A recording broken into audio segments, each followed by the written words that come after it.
গিয়েছিলাম বাহিরে, তো সেই রান্নাটা শুরু করলাম। এখানে আমি কলিজা আর গুর্দা বলে যেটাকে, এগুলো ধুয়ে পরিষ্কার করে নিয়েছি। এখন আমি এগুলো রান্না করব। তো রান্নার জন্য আমি তেল দিয়ে দিলাম।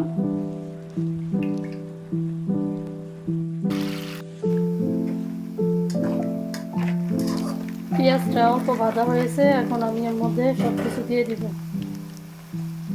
তো এর মধ্যে আমি রসুন বাটা দিচ্ছি, আদা বাটা,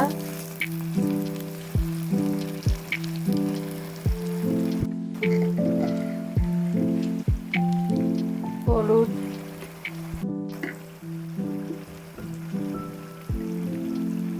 মরিচ, ধনিয়া,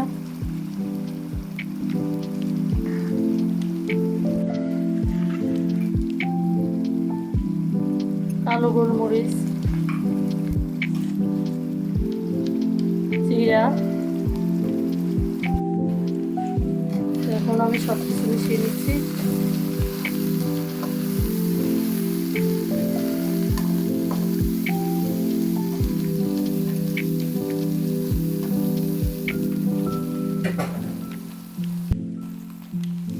দিচ্ছি লবণ, দিচ্ছি অল্প পানি। এখন আমি মশলাটা ভালোভাবে কষিয়ে নেব। আর গরম মশলাটা আমি একটু পরে দিব।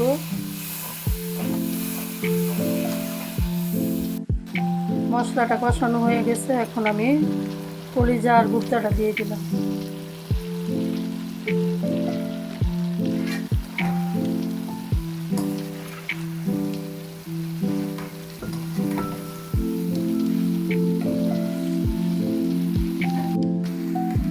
তো এখন ভালোভাবে কষিয়ে নিলাম কলিজাগুলি। তো এর মধ্যে আমি কিছু পানি দিব, গরম পানি দিয়ে দিচ্ছি।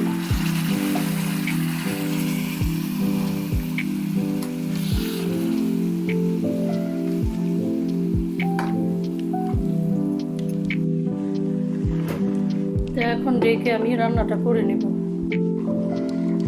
গুর্দাটা প্রায় হয়ে আসছে, তার মধ্যে কিছু কাঁচামরিচ দিয়ে দিচ্ছি।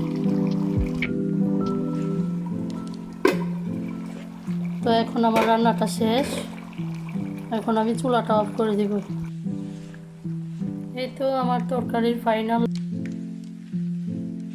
রান্নাটা দেখতে যেমন সুন্দর হয়েছে, মাশাআল্লাহ খেতেও বেশ মজার হয়েছিল।